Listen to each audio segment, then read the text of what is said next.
M for medicine. M for मुझे भूख नहीं है. M for मुझे फर्क नहीं पड़ता है, दवा खानी पड़ेगी. यार तुम किसी जेल की जेलर क्यों नहीं बन जाती हो? मतलब खामा-खा यहाँ पर अपना टैलेंट वेस्ट कर रही हो तुम. अभिमन्यु, दवाई टाइम पे लेना जरूरी है. ठीक है, ले लूंगा, पर पहले मुझे एक जरूरी कॉल करना है. नहीं, तुम अभी सिर्फ दवा खाओगे, आराम करोगे और कुछ नहीं करोगे. नहीं तो क्या नहीं तो? नहीं मतलब क्या? तुम क्या मेरे घर की डॉन बन गई हो क्या? मतलब जब देखो मुझे माँ के नाम की धमकी देती रहती हो, डराती रहती हो.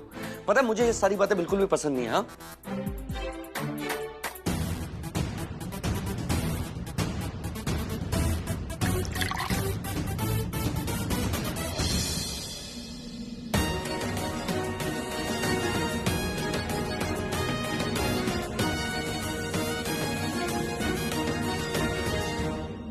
और ये क्या तुम एक्स्ट्रा काम करती रहती हो?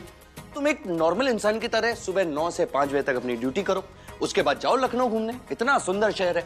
मतलब क्यों तुमने मुझे अपनी जिंदगी बना रखा है? वो तुम हो ही अभिमन्यु.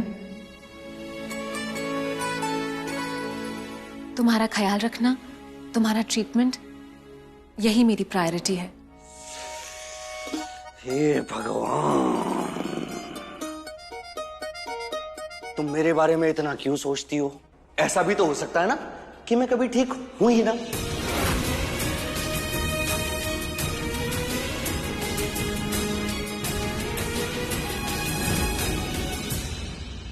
प्लीज ऐसा कभी सोचना भी मत.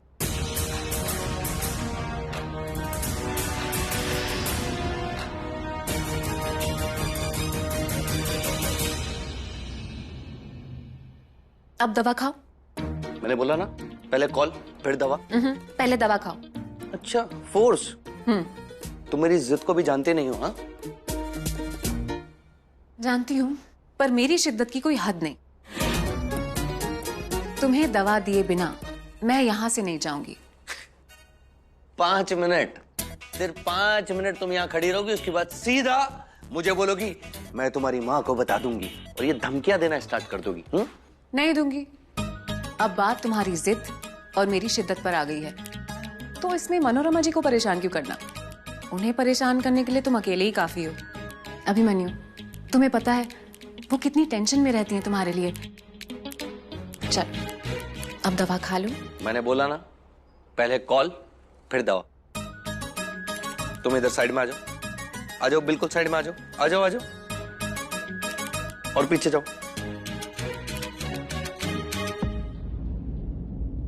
प्यार में पहरा होता है ये तो मैंने सुना था, आज देख भी लिया.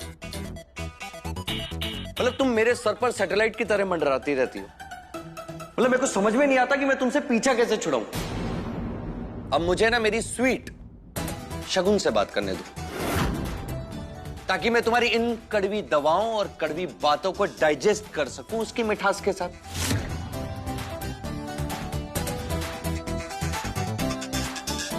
ये क्या करना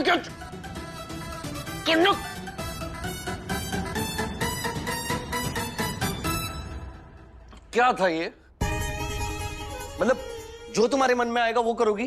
तुम्हारी प्रॉब्लम क्या है? शगुन से प्रॉब्लम है? मुझसे प्रॉब्लम है? अरे तुम मेरी खुशी बर्दाश्त क्यों नहीं कर सकती हो? मैं सिर्फ अपनी ड्यूटी कर रही हूँ. हो गई ना ड्यूटी? लाओ मेरा फोन, तो मुझे बात करनी है शगुन से. नहीं, अब तुमने दवा ले ली है, तुम जाकर रेस्ट करो. तुम्हें ये सब मजाक लग रहा है? मजाक तो तुम्हें लग रहा है. अपनी बीमारी, अपनी फैमिली की फिक्र. जाओ, सो जाओ चुपचाप से.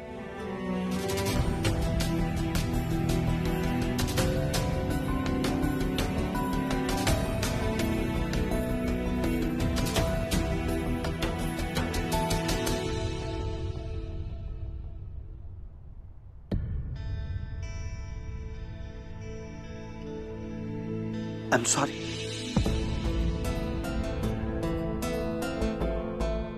मेरे रूड बिहेवियर के लिए, मेरी बदतमीजी के लिए. मुझे पता है कि मैं कई बार तुमसे बहुत बुरी तरीके से बात करता हूं, बहुत रूड बिहेवियर करता हूं. बट क्या करूं नियति, मैं तुम्हें देखता हूं ना तो मुझे मेरी बीमारी का एहसास होता है। तुम मुझे मेरी प्रॉब्लम को याद दिला देती हो। तुम्हें देखकर मुझे ऐसा लगता है कि मैं अपनी लाइफ के कुछ हिस्से भूल गया हूं। तुम्हें पता है ये सब सोच के भी कैसा फील होता मुझे। नियति, तुम मेरे सामने मेरा सच ले आती हो कि मेरी बीमारी और बढ़ रही है। मैं बहुत कोशिश करता हूं कि ये बातें मुझे बॉदर ना करे, लेकिन जैसे मैं तुम्हें देखता हूं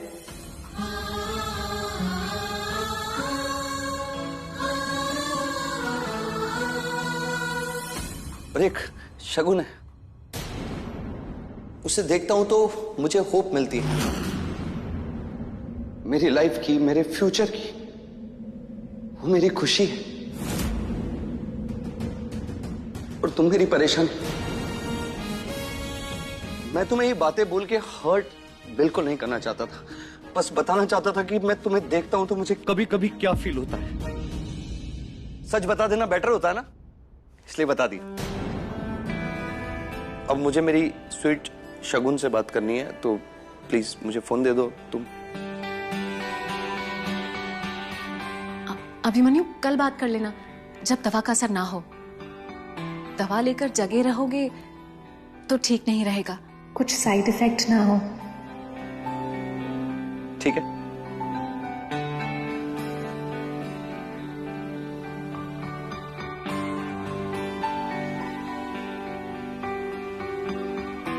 अच्छा एक बात बताओ, तुम्हें शगुन कैसी लगती?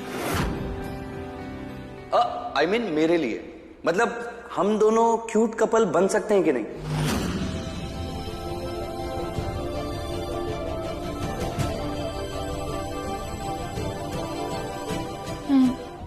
Thank you.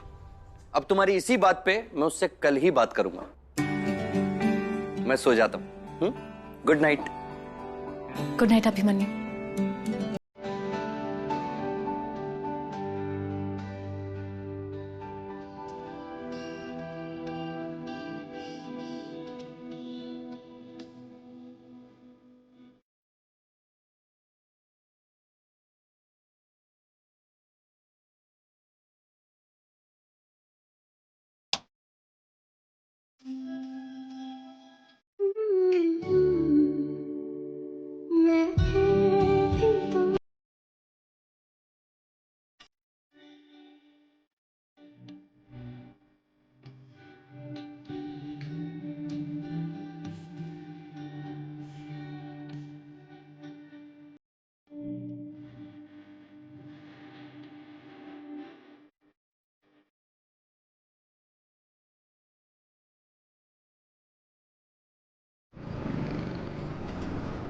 ना तो उसने मेरी बात का मान सम्मान रखा और न ही मेरी बात की कोई मर्यादा रखी। बस मुंह उठाया और उस अभिमन्यु और उसके परिवार वालों के पीछे चल पड़ी है वो। मुझे नियति से कोई बात नहीं करनी है।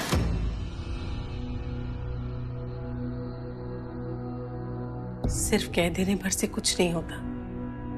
वो आपकी बेटी है, आपका खून है। गहरों की तरह जिंदगी भर मुंह फुला के आप उससे मुंह नहीं मोड़ सकते। उसे फोन कीजिए।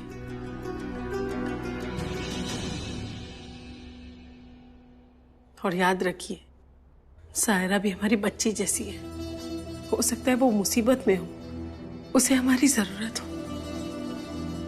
नियति को फोन कर लीजिए।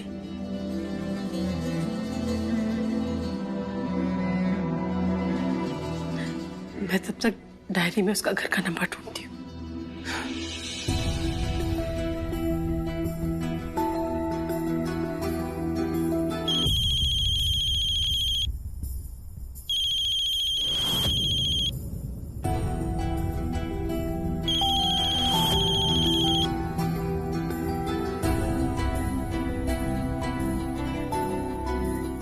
बाप का फोन उठाने तक का भी टाइम नहीं है इसके पास में। अरे सायरा के घर के नंबर पे भी कोई नहीं उठा रहा, उसकी मम्मी भी फोन नहीं उठा रही है। मुझे तो बहुत चिंता हो रही है। नियति ने क्या कहा? आपकी बात हुई ना उससे? हाँ, हुई ना बात उससे, बड़े प्यार से उसने बात की, उसने मुझे सॉरी बोला, आई एम सॉरी पापा। अरे मेरा फोन तक नहीं उठाया उसने, इतनी बड़ी हो गई है वो, उसके पास अब बाप का फोन उठाने की फुर्सत नहीं है। अरे आप हमेशा उल्टा ही क्यों सोचते हैं? हो सकता है वो कहीं बिजी हो। इसे बिजी होना नहीं, इसे इग्नोर करना कहते हैं सुलोचना। नियति ने हमें छोड़ करके अभिमन्यु को चुना है, उसके पीछे गई है वो, हमारा फोन नहीं उठाएगी, हमारा कहना नहीं सुनेगी। ठीक है, अगर उसे हमारी परवाह नहीं है तो मुझे भी उसकी परवाह नहीं है। आप मेरी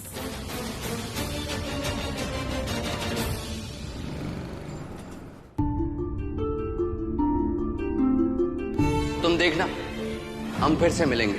क्यों? किस्मत कनेक्शन, हम फिर से मिलेंगे। क्यों? किस्मत कनेक्शन। मैं तुम्हें देखता हूं ना तो मुझे मेरी बीमारी का एहसास होता है, और एक शगुन है, उसे देखता हूं तो मुझे होप दिखती है, मेरी खुशी और तुम मेरी परेशानी।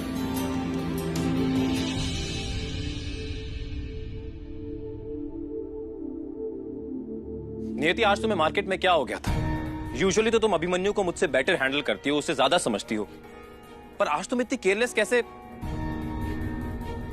नियति, नियति,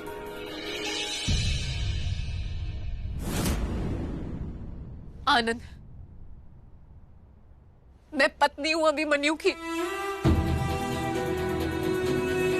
माना मैं उसकी नर्स बनकर यहाँ रह रही हूँ, लेकिन वो है तो मेरा पति ना। मेरा पति मेरे सामने किसी और लड़की के साथ वही बातें दोहरा रहा है जो उसने कभी मुझसे कही थी। वो मुझसे दूर जा रहा था, मुझे लगा मैं उसे खो दूंगी। मैं ये बर्दाश्त नहीं कर पाई आनंद। मैंने कभी नहीं सोचा था कि मैं इतनी लाचार हो जाऊंगी। पर तुम्हें तो ये सब पता था ना नियति, तुम्हें तो पता था ना ऐसा होगा। अभिमन्यु का केस कॉम्प्लिकेटेड है, मैंने तुम्हें बताया था, इवन अंकल आंटी ने तुम्हें वार्न किया था, लेकिन तुमने हमारी बात नहीं मानी।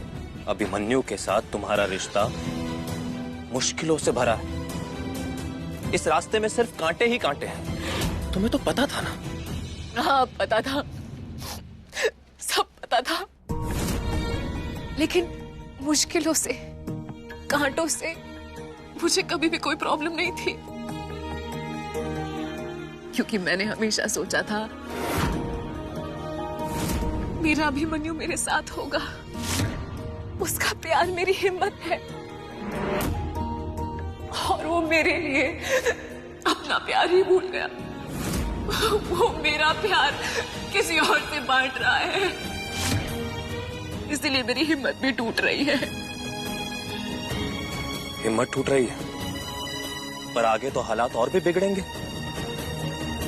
नियति, एज अ डॉक्टर मैं तुम्हें बता रहा हूं, अभिमन्यु की बीमारी और भी सीवियर होती जाएगी। तुम्हें याद, कुछ दिन पहले तुम्हें एक दोस्त की तरह समझाया था मैंने, लेकिन नहीं, तुमने मेरी बात नहीं मानी। आज एक डॉक्टर तुम्हें बोल रहा है अभिमन्यु की हेल्थ में इश्यूज बढ़ेंगे, जिसकी वजह से तुम्हारी लाइफ में, तुम दोनों के बीच में प्रॉब्लम्स भी बढ़ेंगी।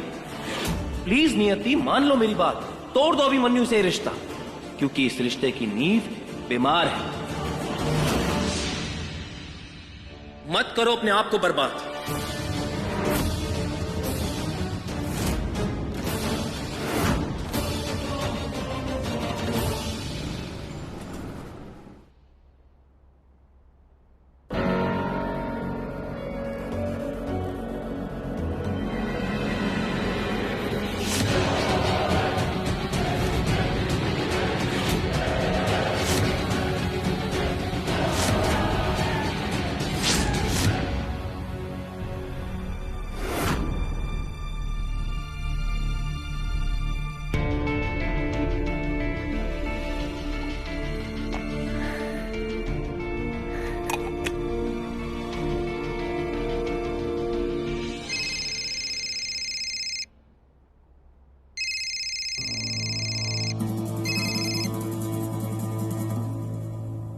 लड़की सायरा ने भागने की कोशिश की थी, पर हमने उसे पकड़ लिया। अगर तुम्हारी गलती की वजह से मेरा प्लान फेल हुआ तो तुम वो गलती दोहराने के लिए जिंदा नहीं बचोगे, समझे?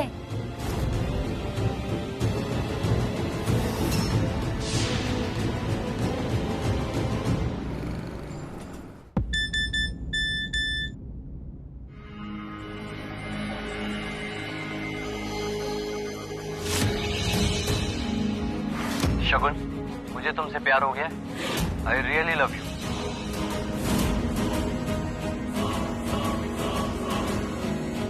सुलोचना, क्या हुआ? आप चिल्ला क्यों रहे हैं? चिल्ला क्यों रहा? ये वीडियो देखा तुमने? लो देखो, देखो इसे, देखो।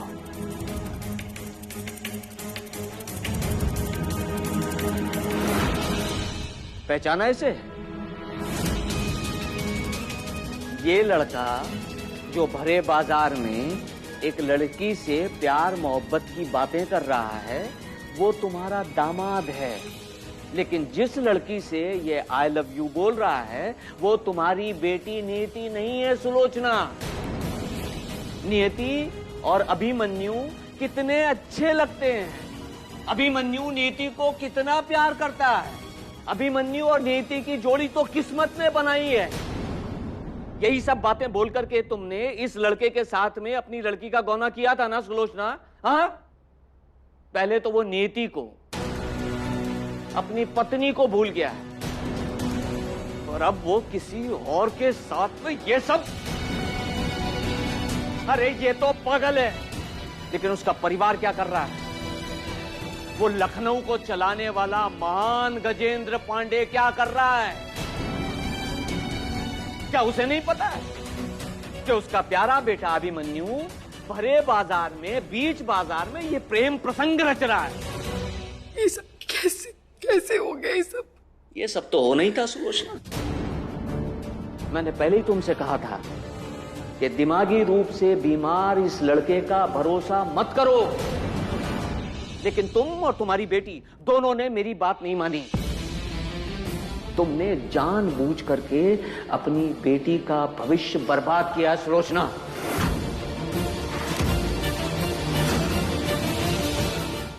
और ये सब हुआ है उस कच्चू की वजह से। मैं उसे छोड़ूंगा नहीं। फोन तो मुझे अभी इसको पता था।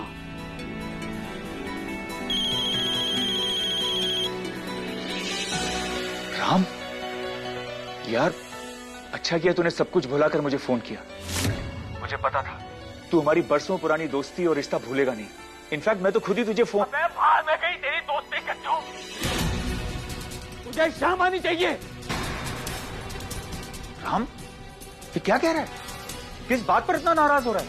अरे क्या किया क्या है मैंने? अबे तेरी नाक के नीचे तेरा प्यारा बेटा अभिमन्यु मेरी बेटी की जिंदगी के परखच्चे उड़ा रहा है और तू तमाशा देख रहा है और फिर मुझसे पूछता है कि क्या किया तूने? राम, तू क्या कह रहा है? मेरी कुछ समझ में नहीं आ रहा। साफ साफ बता क्या बात है? अबे साफ साफ क्या बताना है?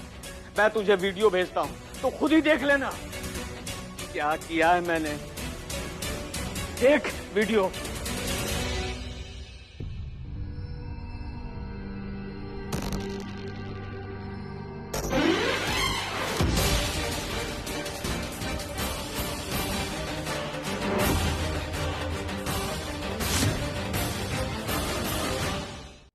नियति, मुझे समझ नहीं आता कि तुम क्यों बर्बाद कर रही हो अपनी जिंदगी, वो भी उस इंसान के लिए जो तुम्हें भूल चुका है। नहीं आनंद, ये एक टेम्पररी फेज है। मेरा और अभिमन्यु का रिश्ता आज से नहीं है, बचपन से जुड़ा है। तब शायद हमें इस रिश्ते की गहराई का एहसास नहीं था, लेकिन हम फिर मिले और हमारे प्यार में वो बचपन के रिश्ते जैसी गहराई और सच्चाई थी। आनंद, तुम्हें पता है, मुश्किल वक्त में वो रिश्ते दम तोड़ते हैं जिनमें लड़ने की ताकत नहीं होती। मैं अपने पति के लिए आखिरी सांस तक लड़ूंगी, क्योंकि मुझे हमारे रिश्ते में, हमारी शादी में एक उम्मीद दिखाई देती है, हमारे साथ होने की उम्मीद, अभिमन्यु के पूरी तरह ठीक हो जाने की उम्मीद। ये उम्मीद हर पत्नी में होती है, अपने पति की हर मुश्किल को गले लगा लेना। तुम नहीं समझोगे आनंद, पति पत्नी का रिश्ता ही ऐसा होता है। लड़ते हैं, झगड़ते हैं, पर प्यार ना, वो हमेशा रहता है, बस उसका स्वरूप ही बदलता रहता है। तुम मेरे दोस्त हो, शायद इसलिए तुम्हारे सामने कमजोर पड़ गए, लेकिन तुमने जो बात कही थी ना आनंद, उसे दोबारा मत कहना। मैं अपने दोस्त से ऐसी उम्मीद नहीं रखती। अभिमन्यु मुझे भूल गया है, मेरे प्यार को भूल गया है, लेकिन मैं तो अभिमन्यु को नहीं भूली हूं ना, इसलिए मैं तो ये शादी निभाऊंगी। अपने पति पर कोई आंच नहीं आने दूंगी। और शगुन तो क्या, हमारे बीच में कोई नहीं आ सकता।